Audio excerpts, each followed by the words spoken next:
వెన్నెల ఎందుకు ఇలా చేస్తుందో అర్థం కాక ఇంట్లో ఉన్న వాళ్ళందరూ సతమతమవుతూ ఉంటారు. ఇంతలో వైష్ణవి నందిని దగ్గరికి వచ్చి తన పీకను అమాంతంగా గట్టిగా పట్టుకుంటూ ఉంటుంది. ఇంతలో అక్కడ ఉన్న నందిని ఒక్కసారిగా షాక్ అయిపోయి "అన్నయ్య వదులన్నయ్య, అన్నయ్య వదులన్నయ్య" అని చెప్పేసైతే చాలా బ్రతిమలాడుతూ విడిపించుకుంటూ ఉంటుంది. ఇంతలో అక్కడ ఉన్న వైష్ణవి మాత్రం నందిని పీకను చాలా గట్టిగా పట్టుకుంటూ ఉంటుంది. "ఇన్నాళ్ళు ఎంత బాధ పెట్టావే నా కూతురిని" అని చెప్పేసైతే అంటూ ఉంటుంది.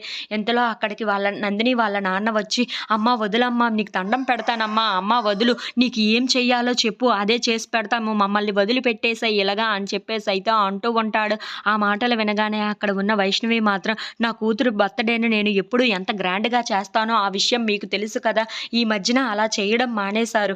ఇప్పుడు పూర్తిగా మానేశారు. మీరు ఇప్పుడు ఏం చెయ్యాలి అంటే నా కూతురు బర్త్‌డేని చాలా గ్రాండ్‌గా చెయ్యాలి. ఎప్పుడు నేను ఎలా చేసేవాడినో అలానే మీరు కూడా చెయ్యాలి" అని చెప్పేసైతే అంటూ ఉంటుంది.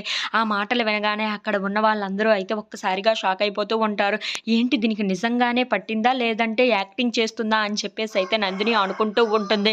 ఇంతలో అక్కడ ఉన్న వైష్ణవి మాత్రం "ఏంటి ఏమి మాట్లాడరేంటి? చేస్తారా? చెయ్యరా? లేదంటే మిమ్మల్ని ఏదో ఒకటి చెయ్యమంటారా?" అని చెప్పేసైతే చాలా గట్టిగా అంటూ ఉంటుంది. ఆ మాటలు వినగానే అక్కడ ఉన్న వాళ్ళందరూ అయితే "సరే, సరే, తన బర్త్‌డేని చాలా గ్రాండ్‌గానే చేస్తాం. ఎప్పుడు నువ్వు చేసే విధంగానే చేస్తాం" అని చెప్పేసైతే అంటూ ఉంటారు.